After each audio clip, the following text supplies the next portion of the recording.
இப்போ வந்து நமக்கு இல்லை, இன்னைக்கு ஏதோ ஒரு சின்ன பிரச்சனை கேப்டன் அப்படின்னா சரி சார் பண்ணிக்கிறோம், அப்படிதான் போயிருக்க தவிர எந்த முரண்பாடும் பண்ணவே மாட்டார் சார். எனக்குன்னு மட்டும் இல்லை, எந்த ப்ரொடியூசர் கூட பாருங்க, படத்தை எடுத்து படத்தை ஷூட்டிங்கே போக முடியலன்னா கூட அட்ஜஸ்ட் பண்ணிட்டு போவார். இப்போ எனக்கு வந்து பேரரசில் நான் கொஞ்சம் நிறைய ப்ராப்ளங்களை ஃபேஸ் பண்ணேன்.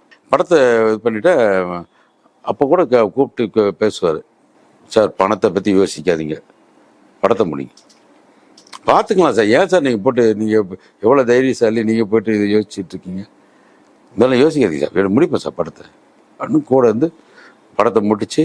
அதாவது சார் பணம் கொடுக்கலைன்னா சினிமாவில் டப்பிங் பேச வரமாட்டாங்க. படம் முடிஞ்சு நான் கூப்பிடலை, எனக்கு என்ன அவர் கொஞ்சம் நான் பேலன்ஸ் இருந்துச்சு, நான் கூப்பிடல. அவர் என்ன டப்பிங் முடிக்காமல் இருக்கீங்க, இல்லை கேப்டன் படம், அட ஏன் சார் நீங்கள் வாங்கன்னு சொல்லிட்டு அவரே டப்பிங் தேட்டரை போட்டு டப்பிங் இப்போ பேசி படத்தை முடித்து படத்தை ரிலீஸ் பண்ணோம்.